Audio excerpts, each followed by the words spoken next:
Nancy, I'll turn it over to you. Okay. Thank you, everyone, for being with us today. Lori's going to get started here in a minute, and she has some time at the end to take questions, so you can put them in the chat or wait till the presentation's over, but she will be available to answer any of your questions. So, Lori? All right. Well, let's get started. This is one of our competencies that I think is really, really important for us to not only understand, but actually manage. So the competency will actually say, know your strengths, vulnerabilities, and triggers. I actually think you have to do more than know. To exercise leadership, you have to learn to manage them and deploy them well. So that's what we're going to talk about. But before we do that, we're going to do a little bit of a review for the first 4 or 5 slides. We're just going to review the leadership development model that we use. So we'll start simply with the definition of leadership. How we define leadership within this model and within the agency is mobilizing people to make progress on deep, daunting, adaptive challenges. We'll talk a minute about what we mean by adaptive challenges. Sometimes this definition also, if you want the cynical side of the definition, sometimes leadership is defined as disappointing people at a rate they can tolerate.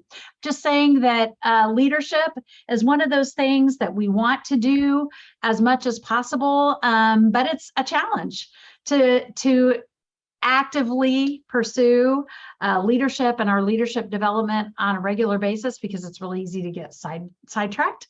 So mobilizing people to make progress on deep, daunting, adaptive challenges. So what are adaptive challenges? We need to give a quick definition of that. That's a problem or an issue for which there are no clear solutions.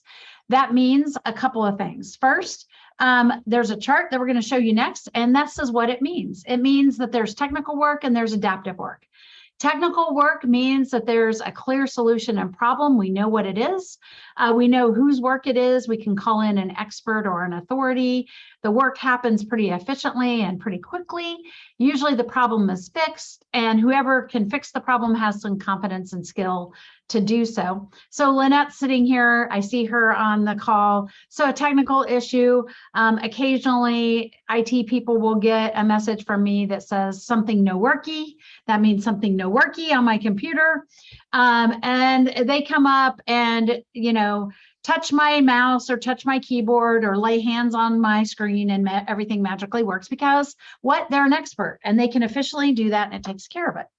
Now, there might be adaptive work or adaptive components to a bigger issue, and that means the solution and the problem require learning. It means that there is no expert to call in, and so there are stakeholders who have kind of the collaborative or collective answer, or not even an answer, but maybe an idea about how to approach it. The type of work is experimental. It means if there were a clear-cut way to fix this, we would do it. There's not, so we have to try to do a little bit of experimenting and figure out what works. It's longer term as far as making progress. That's what we're looking for, not necessarily solving. And we have to come to it with an attitude of curiosity.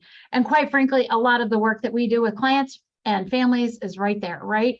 Bart, I see you there as a family pres worker. I'm guessing if you knew the exact answer to every family's issue when they walked into our door, you would just lay it out for them and say, there you go. But it's adaptive. They have to learn, they have to try things, they have to learn new skills, practice them. We're trying to make progress. We want to remain curious. So that's what we mean when we talk about adaptive and technical work. And then finally, we have our 4 dimensions of which our model is based. We today are going to be in that managed self dimension. You see other things there, but we're going to concentrate on strengths, vulnerabilities, and triggers. But please know that a lot of things are connected to this, knowing the story others tell, experimenting beyond your comfort zone, all of those things apply. So that is the model that we use. So we're going to get started with a little activity today. We're going to do some discussion. We're going to do small group. We're going to have some activities for you to participate individually. See some videos. So I'm hoping that you will get some different ways of looking at strengths, vulnerabilities, and triggers. So we show cartoons a lot, and a lot of times people ask for observations and interpretations. Today, we're going to spin this a little bit. So if we're thinking about strengths, vulnerabilities and challenges. This is where you're going to need to unmute and play along. But what strengths do you see portrayed in this cartoon? What are some strengths that you see as you look at that?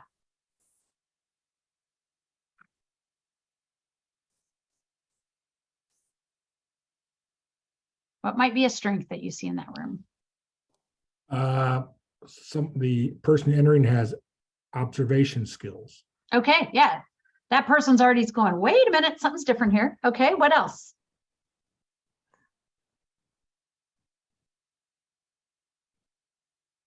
What other strengths might you see? Nobody has written any preconceived bias notions on their paper. Okay, we can't see any, right? That somebody already has a plan and they're walking in and go, here you go. We don't necessarily see that. Okay, what else? Well, she was willing to walk in, so maybe she's got some confidence there. Okay, willing to walk in and figure out what's going on. Okay, so now let's look at vulnerabilities. What vulnerabilities might be at play in this scenario? She's got to sit next to the boss. Yeah, the chair available is the big submarine head, right? Next to the big submarine head. So we assume that could be the boss. Yeah.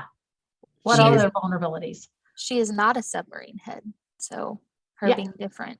Yeah, so she's kind of a, I don't know, minefield head. I don't know what that is. But she's not a submarine head. Yes. So we automatically see that she's one among several. Okay, what else? She expects a problem. What's that? I'm She sorry. expects a problem. Okay, yeah, there's some body language going on there, right? The folders out and it's like, oh, I think there could be some challenges here. Yeah, what other vulnerabilities might you see?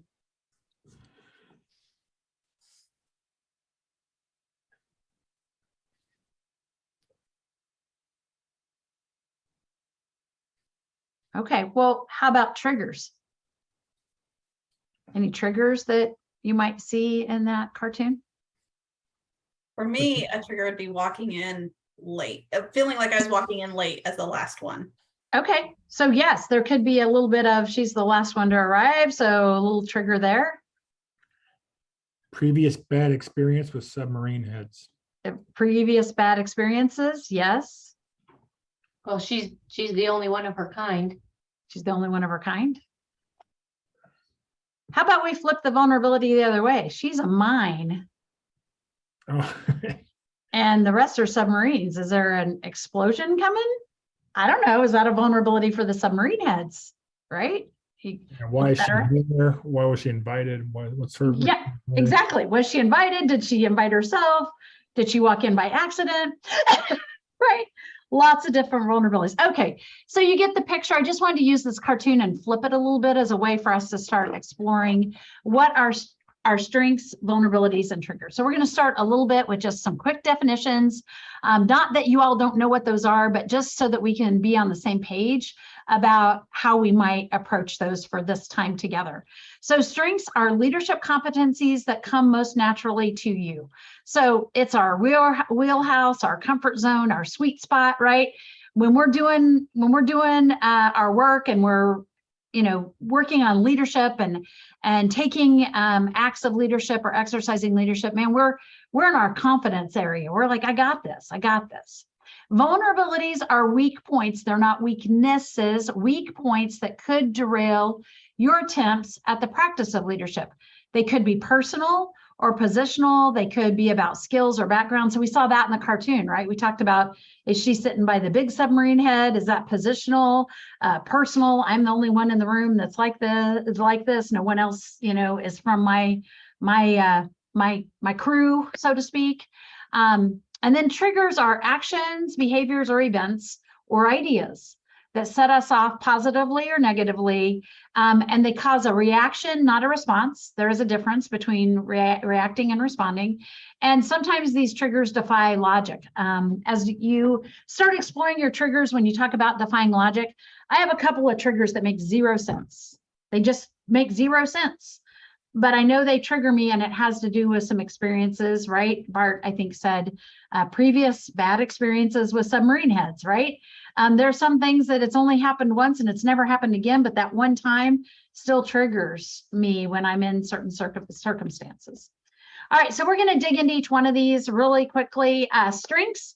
So here are some things I'm going to show you on the left-hand side. These are from a leadership survey that we've done at DECA. So when we said, hey, what are some of the leadership competencies that you think as an agency need to be our strengths? So there's things like handling conflict, speaking from the heart, working across factions, inspiring a collective purpose, and understanding process changes. Now, that doesn't mean those are the only things that we should concentrate on, but when we did a survey of staff several years ago and said, what strength areas, when you look at the dimensions and the competencies, do you think, DECA should, as a whole, should be really good at? So if you think about that, I mean, how often do we have to handle conflict in communities, within families, with our clients? I'd say a lot. Speaking from the heart, how do we get to a place where we can get on the same page with those we serve or those we're working with? It's understanding and being empathetic and being able to speak from the heart. Working across factions, we have so many people that touch our work, whether those are funders or regulators or clients or partners or staff from a variety of areas. We have factions all over the place. I mapped factions one day just because I was working on a project and I was trying to help people understand. And without thinking very hard, I came up with more than 50 factions. And it took me literally like less than 10 minutes to come up with those 50. And I know there are others that I missed. So lots of factions. At the end of the day, we want to hope that we're on a similar path and sharing a purpose. That's what our mission and our values and some of those things are about. And then process challenges, boy, do we have process challenges. Those are people challenges.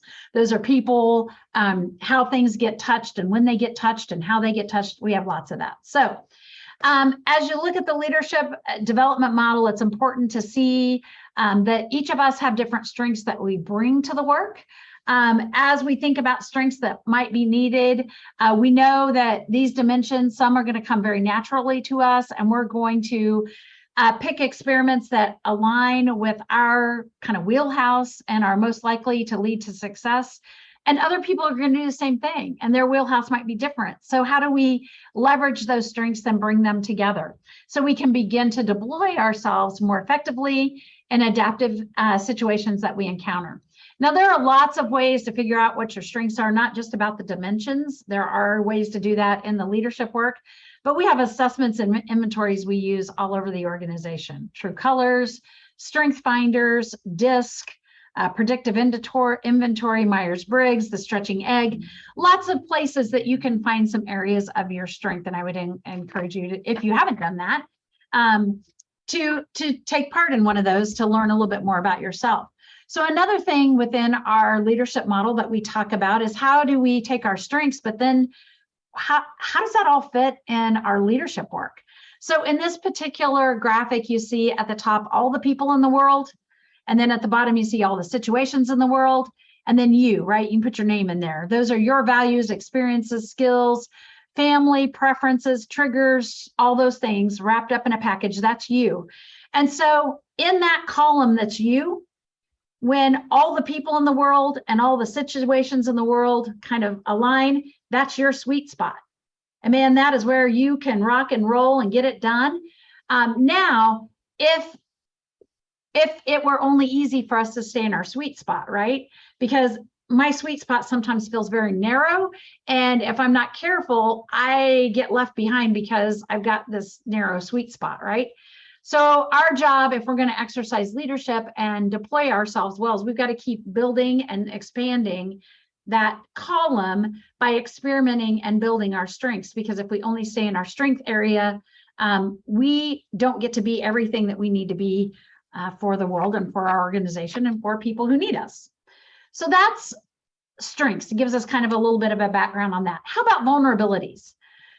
Brene Brown, who is a well-known researcher focusing on shame, vulnerability, and leadership, defines vulnerability as this. uncertainty, risk, and emotional exposure. But vulnerability is not a weakness. It's our most accurate measure of courage. So let's think about vulnerabilities as a measurement of our courage. So they're different than weaknesses because vulnerabilities, we can learn skills or we can learn coping mechanisms to help us with our vulnerabilities. Usually vulnerabilities exist at a gut level. It's like, oh, something isn't working or something doesn't lay right here. So we know that they exist at that gut level. And when we encounter an area that stretches us, that's when our gut level goes, oh, wait a minute. Vulnerability can be exploited sometimes in certain circumstances.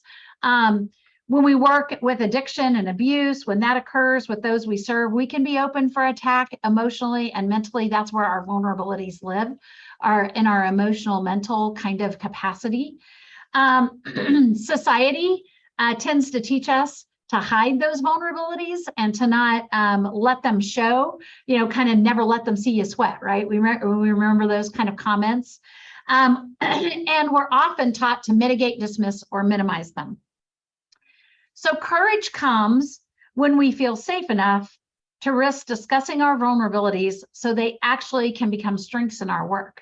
So a wiser path may be to lean into our vulnerabilities, acknowledging them and embracing them as we grow stronger in our work. But there's risk in acknowledging and embracing them because we have this thing in our head that vulnerabilities are weaknesses. They're not. They're areas that exist at our emotional level and our mental level that can either help us tip the scales towards the positive or the negative. So the next thing we have a video from the Kansas Leadership Center, which is where we got trained in our leadership model. And it's going to talk a little bit about our part of the mess, but it talks about our vulnerabilities a little bit. I think the idea behind what's your part of the mess really makes me feel like what I do and how I present myself matters when it comes down to leadership. Managed self to me means being aware of everything going on with me so that I'm able to exercise leadership as effectively as possible. Managed self is about doing whatever is within your control to put yourself in the best possible position to lead other people.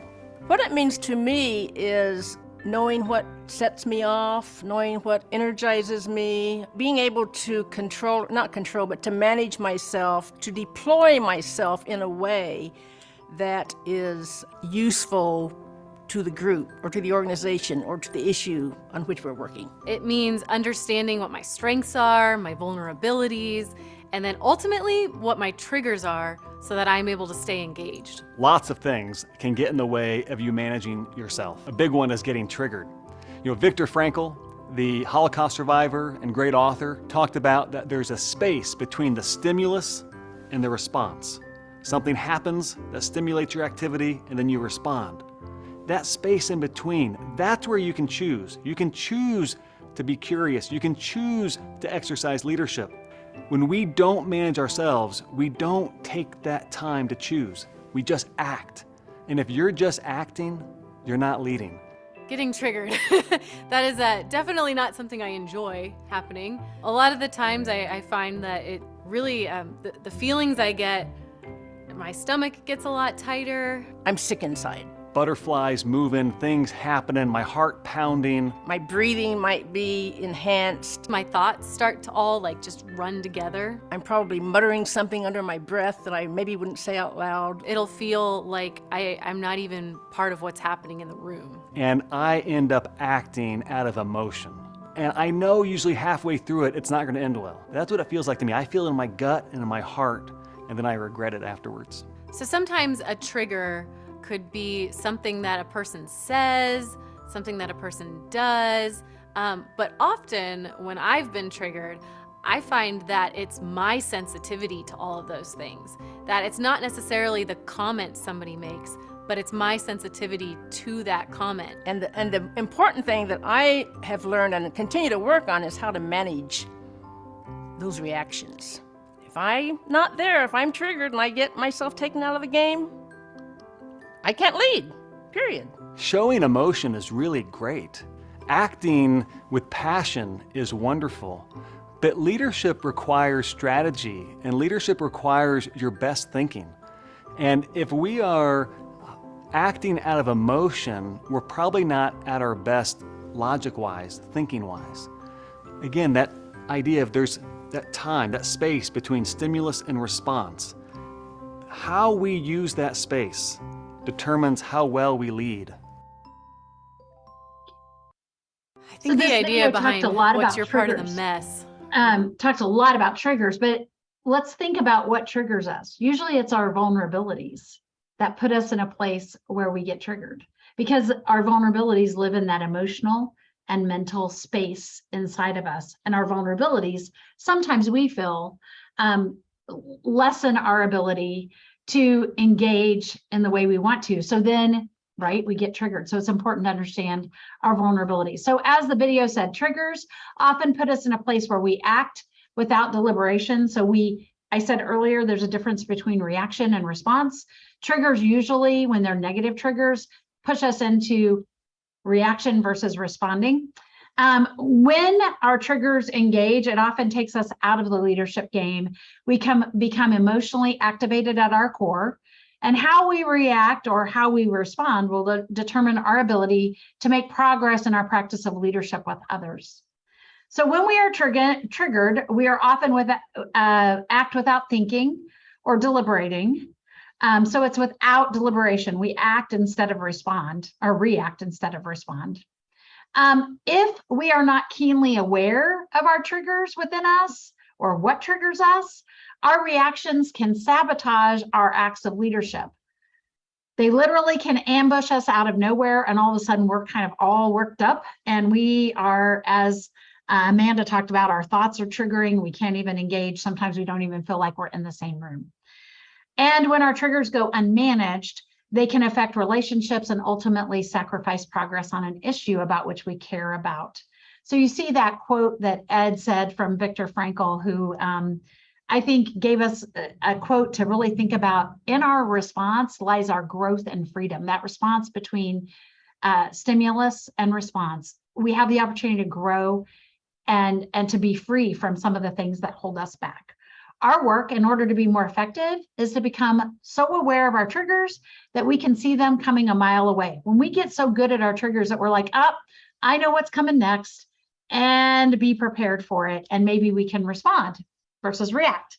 So when we anticipate a potential triggering situation, we can prepare our response and avoid some of the challenges with relationships that could come up. The next slide gives us a tool, and I think Nancy or Crystal, one of them, will load it up in the chat because I know it's very hard to see there. But here's what this is all about. It's a tool that allows us to reflect on what triggers us. So when we're triggered, it's generally related to a value we hold. It's not, a trigger is not these irritants that happen, right? Crystal, to your point, oh my gosh, I don't like to be late. That's a trigger for you, right? Or it's something that takes you off your game a smidgen. For me, right, when somebody walks in late, it's not a trigger, it's just irritant. Okay, let's move on, right? But for you, it has a different emotional reaction. And so, because we're all wired a little bit differently. So what we want to make sure is it's a value violation is why we're triggered. And it's a violation deep within us, our values, and it's about what makes us tick. And it usually evokes a very powerful response or reaction. And in order to be more effective in our exercise of leadership, understanding our triggers is the first step. And then we have to be more adept at addressing those, or recognizing those triggers before they come, so we can move forward. So for me, a trigger is, we've always done it that way. Why is that a trigger for me? Because it violates a value, two values actually, of innovation and progress and serving clients well. I'm highly driven by innovation and progress. And when data tells us something is not working, then to keep doing it that way wastes time, resources, energy, and at the end of the day, makes us ineffective for those we serve. So it's a trigger when I hear we've always done it that way, especially if our data tells us that we really stink at it. So why would we keep doing it the same way, right? So I know that the trigger there is not about what are the words, it's about the inability to move past what we've always done. That's the trigger, because at the heart, it's about serving people better and it's about progress for me. So I want you to take a couple of minutes. You got that loaded in your chat. So if you can't see it, please load that trigger thing, handout, so you can look at it. But I would like for you to just take a few minutes, identify a trigger for you. Maybe you can remember a time in a meeting or a project where your emotions really impeded your ability to stay engaged in that effort. So what was said or done that sparked that response in you? And then I'd like you to take a couple of minutes and think about a value that was violated by that particular situation. So I'm going to mute for a second, just give you a couple of minutes to think about that, and then we're going to go into some conversation.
Okay. So you probably, if you took yourself back to that triggering situation, you probably were able to identify pretty quickly a value that was violated. So I'm going to send you into rooms in just a minute. I just want to run through one more slide, and then you're going to go have a conversation about what we've talked about so far. So strengths, they help us make progress on adaptive challenges and often are the reason we can energize others to engage in the practice of leadership. So it's our sweet spot. Our vulnerabilities help us realize areas of growth within ourselves, and they help us leverage well those areas inside of us, so we remain curious and engaged to grow in these areas. And then finally, our triggers, usually they're negative triggers. I would like to say we remember the positive triggers, but we're not very good about that. There are positive triggers, but in the exercises of leadership, sometimes those negative triggers will take us out of the game and might result in us being discounted or marginalized, or our ideas being discounted or marginalized. So with that said, here's what I'm going to ask you to do. We're going to go, I think I just want whoever's putting them into groups, let's just put the three of them in a group. So Bart and Allie and Lynette, I want you to have this conversation. How can I be more aware of my strengths, vulnerabilities, and triggers? How do I hone in on getting better about identifying those? So I'm going to let you three have a conversation, 5 minutes. And if you're done before, you can hit the rejoin button and come back in. Okay.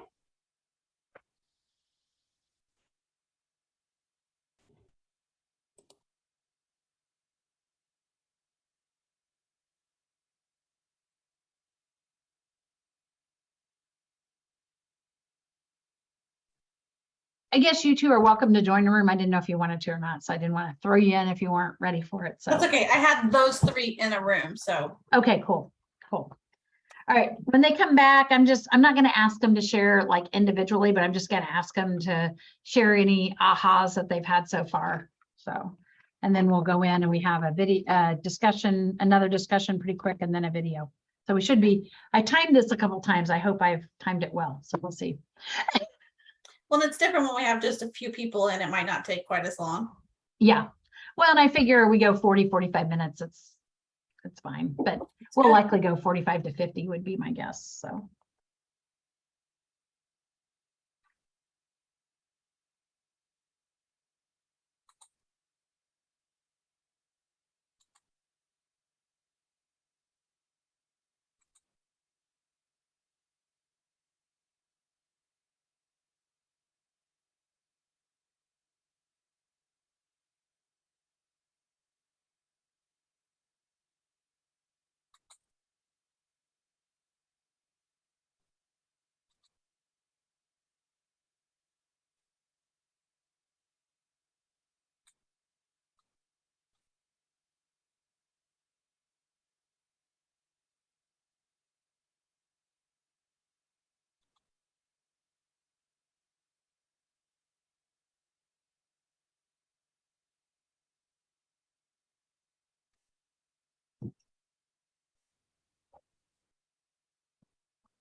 You have just under 2 minutes left. Okay, well, if they hop back in, that's fine too, so.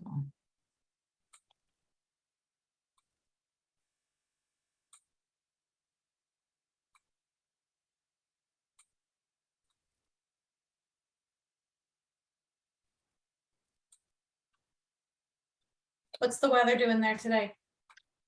It's like, I don't know, 89, sunny, not tremendously humid, Not too bad. not too bad. I'll take this over what we've had in prior. Yeah, no couple kidding. weeks.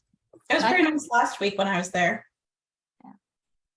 I would prefer it stays like this till April 1st or something. I love your positivity, Nancy.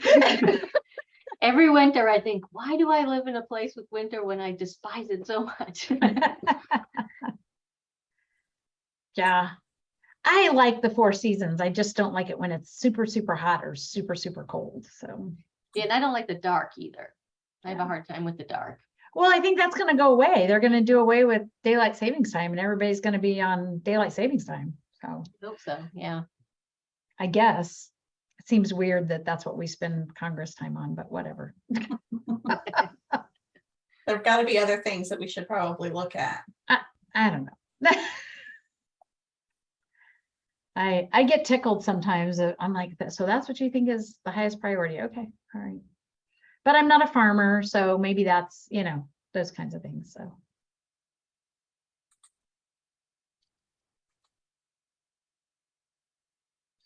Hey, I hear we're putting your daughter to work, Crystal. She should be there now. She was really excited. Yeah, that's what I heard. That's awesome.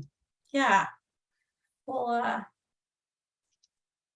this is just going to be a deck of career for the both of us. Well, there you go. There you go. Start them early. That's right.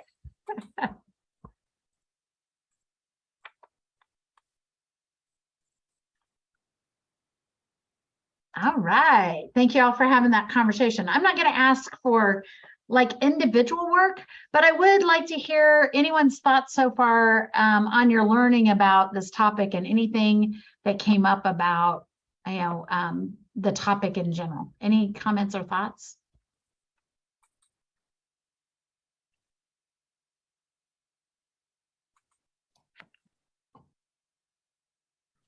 Well, I think we all had a pretty good idea of our own relationships with the subject. And it's kind of different areas for different people. I shared my need is, I think I'm pretty aware of my triggers and my strengths and my vulnerability. I'm pretty aware. It's about managing it and being, especially, and being able to respond in that space. I'm better than I used to be, but there's still a few things that get me, especially when it's a surprise. But Yes. So to your point, Bart, I think we all are aware it's when, right? I don't know about you, but like when I'm tired or if I have extra stress going on, right? Or I'm not managing sometimes my sleep and my nutrition, right? When I am more vulnerable as a person, not the vulnerabilities, those things sneak up on me. I sometimes am good at seeing them coming, and other times it's like a sneak attack, and all of a sudden I'm all a jitter, and it can be hard to kind of recalibrate a bit. So it's good to know. Okay, so now let's take it a little bit further. Those value pieces are really, really important. Really, really important. Here are some things that either have been suggested by the Leadership Center or things that I've done. Engaging a leadership coach, and I would tell you that Kelly Garcia in our organization is a trained leadership coach. She would welcome an opportunity to talk with you about this topic in a coaching session, so you can reach out to her. So you ask someone who knows you best to identify your strengths, vulnerabilities, and triggers. I will ask, and when they do that, you've got to take the feedback, right? I think when you ask, you got to be willing to take the feedback. Like I will sometimes ask somebody in a meeting, hey, I'm trying to work on this trigger, and I have a feeling that it's going to be exposed during this meeting or be exposed during this activity. Could you watch for that? Could you give me some good feedback about my response, other people's response to that trigger, how I handled it, what people's reaction, that kind of thing. Someone that you trust and really get into a conversation about. I think being intentional about time to reflect. To your point, Bart, I think when I have been surprised or when one of my triggers have just like, I wasn't managing it well, I need time to reflect to say, what could I do differently? And that's that last point. Think about how I normally respond to a trigger. Could I brainstorm ways that I could respond differently when that trigger comes up? Because generally it's kind of repeat triggers, right? And so could I have some things in my repertoire to kind of pull out that I could do differently? Another thing that I've done to identify these and to get some feedback about how to respond more effectively is to do a 360 evaluation type assessment where you have people that work for you, people that you work for, people who observe you in different circumstances, kind of give you some feedback and help you work through that.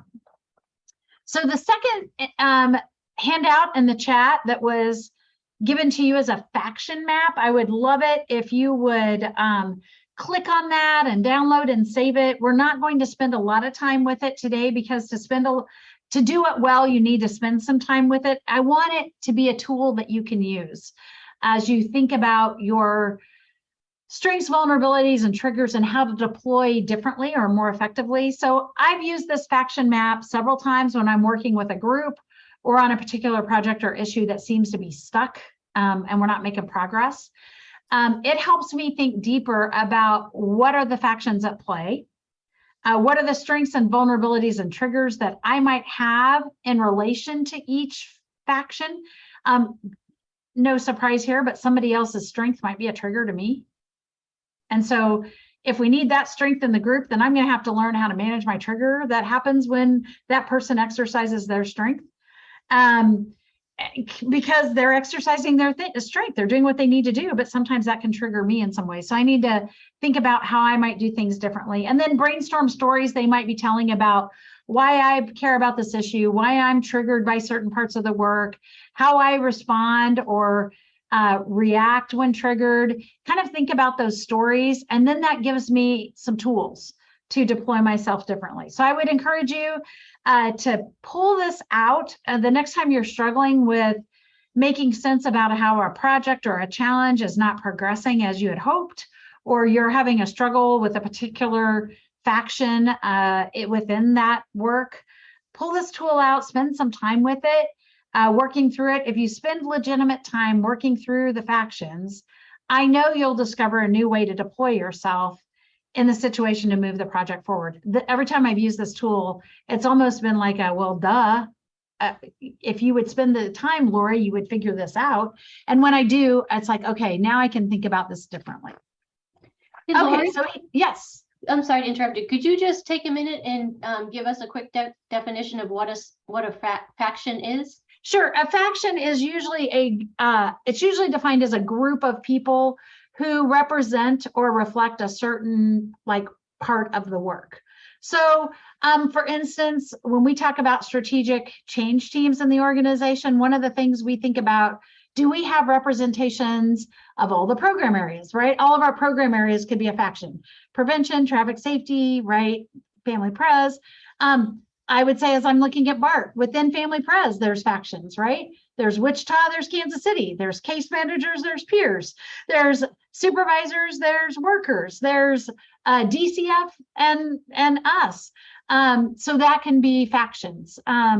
Could be a faction that represents all the people who want to do, a company-wide picnic, and all the people who want to represent doing a day at the ballpark, right? Those could be, those are factions that represent different belief systems or approaches. Does that help, Nancy?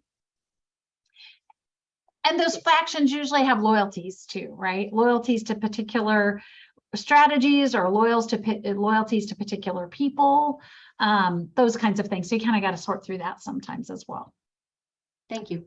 You are welcome. So that's a tool that you can use. I just want to arm you with some things that you can use. So back into small group, here's what you're going to do. There's several questions. You don't have to answer them all. I've given you choices, but I'd like for you to all have a discussion about what keeps us, when you think about you remember I said you were that column and there was all the people in the world and all the situations in the world, and you're kind of right there. What kinds of things keep you between those lines and prevent you from really growing and stretching? What's within you that does that? What have you been willing to do to promote learning and expanding your bandwidth and strengths and understanding your triggers and managing those better, or understanding your vulnerabilities? What have you been willing to promote to promote learning, and what are you unwilling to do? I will tell you, there's some values I'm unwilling to compromise. So if they trigger me, there's some values I'm sorry, I'm not going to compromise those. Now, I might tolerate some people who represent, right, who like collide with my value. I don't mean like tolerate as in but I mean, I'm not going to come at them and be very forceful, but there are some values that I can't cross, or I feel like I violated who I am and what I do. So that might be something that I'm unwilling to do. What opportunities exist to stretch beyond your comfort zone, to really lean into your vulnerabilities, and really kind of understand and dissect your triggers, and get better at identifying those before they happen. So that's your conversation. We'll give you about 5 minutes, and I want you to have a conversation. These are questions to just stimulate that conversation.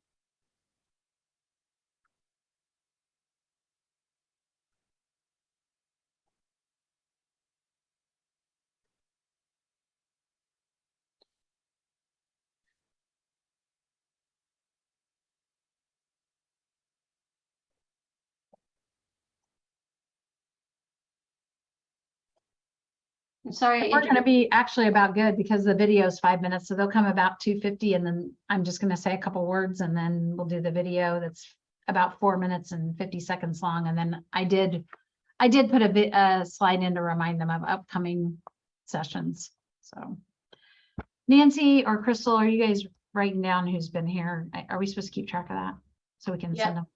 I'm keeping track, and Awesome. I'm recorded it to the cloud. I'm sorry I interrupted you. I just, Lynette asked the question and I didn't want her to lose the whole subject, without knowing who the no, I appreciate that. I appreciate that. No, that was totally fine. I usually do that. I don't know why I didn't define affection, but probably because I was in my own world going at it. You're on a roll. Or not. Thanks for doing that, though. I think it's important for them to understand what that means in this context as we're talking. So.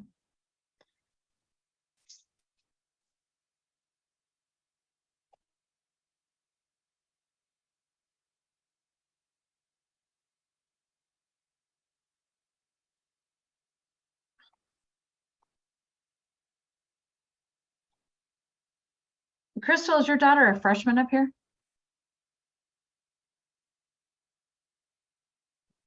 So technically, age-wise, she would be a sophomore, but she's a senior because she graduated with her associates when she graduated with her high school diploma. Okay, has she been up here? She was there last year. This is her second year at KU. Okay, so she had, okay, I was thinking it was her first year at KU. Okay, cool. Second year at KU. All right. Moved out of one dorm into an apartment, but on campus. Okay. So, and she worked with Lydia some last fall as well, doing some Douglas County work last year, just because she had to do some volunteer work. And I was like, well, you could volunteer with Lydia. That would be fantastic. And then one connection led to another. Good. So what is she going to do after school? Well, right now she's applying to grad schools, or in the process of, and so we'll see. She's a little young, and so she doesn't have a lot of experience because she graduated younger. So we'll see if that's going to hinder something. She might need to work for a couple of years and then do grad school, but we're hoping she slides right into grad school. What does she want to do in grad school? She's interested in studying what trauma does to the brain of a kiddo and how that affects them long term. So where will she go to do that? She's looking at LSU, and she's looking at UNC, and she's looking at KU. Okay.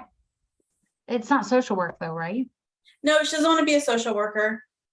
So she'll be more on the research side. Okay. Still kind of getting her feet wet on exactly where she wants to be with that. She just knows what she likes to study and the area she wants to be in.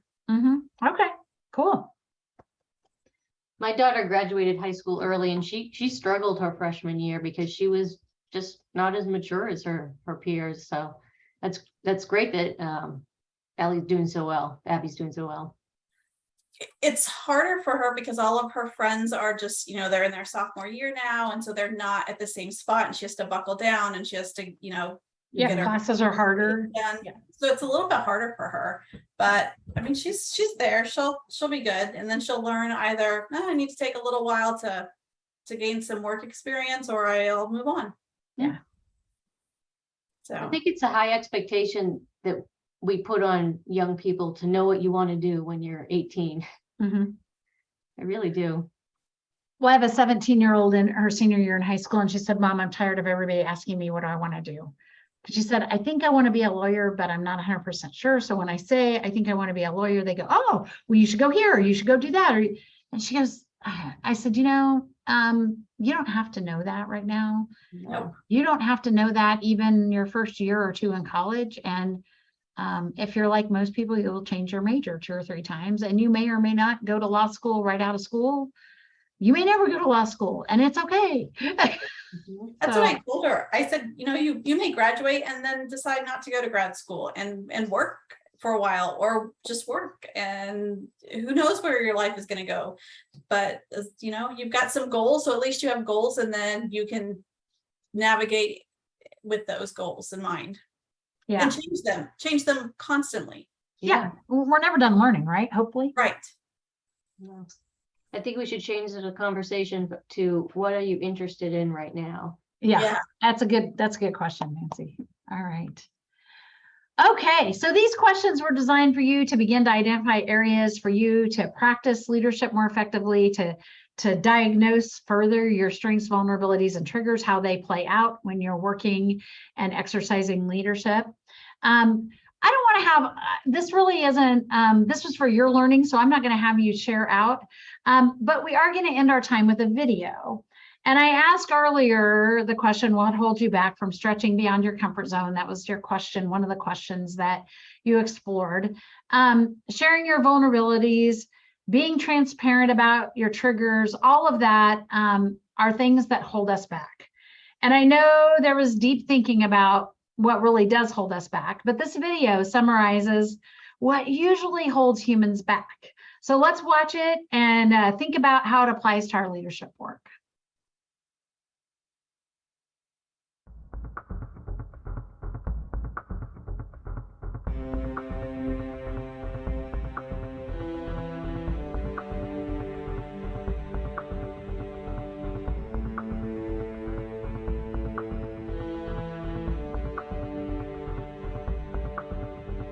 Fear is an integral part of life. It's a natural reaction to be afraid of something that we believe to be dangerous. In specific situations, it keeps us from harm, right? We don't put our hand near a flame for fear of being burned, and that's a good thing. That's its biological intent. It's part of the reason our species was able to evolve and flourish. But just as it helps us, it can be our biggest obstacle. It becomes easy to see everything as that flame that will burn our hand. We fence ourselves in, we create a comfort zone because a comfort zone is safe. And because of this, we miss out on some of life's greatest opportunities. Most things worth having live outside of our comfort zone, on the other side of fear.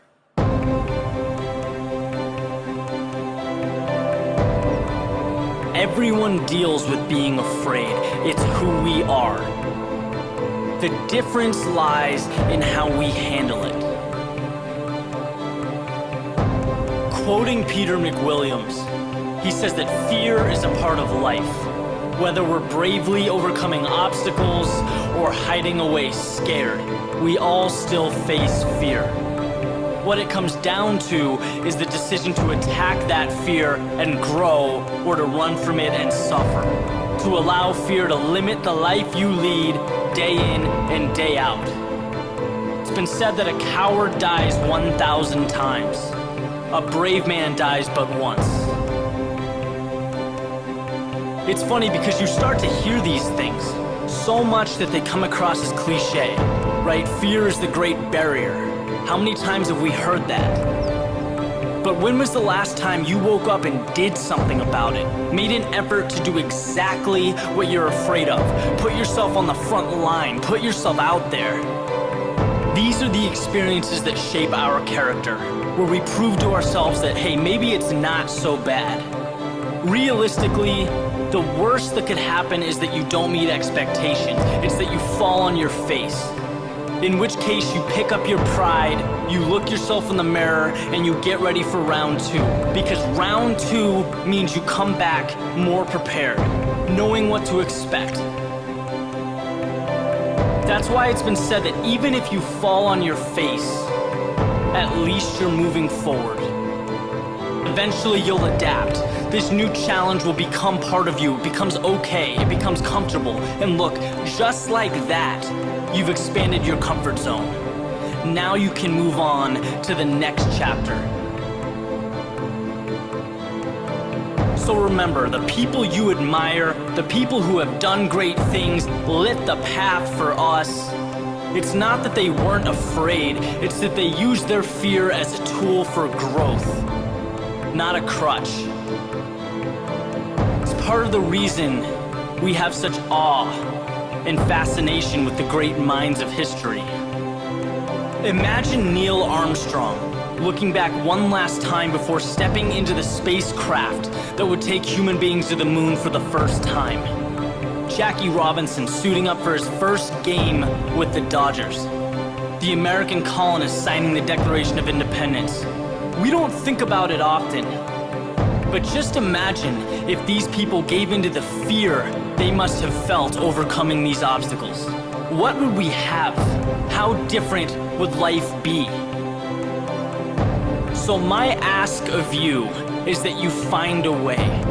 You find a way to get to the other side of fear, because that's where dreams become reality. It's where your world can change if you just allow it to.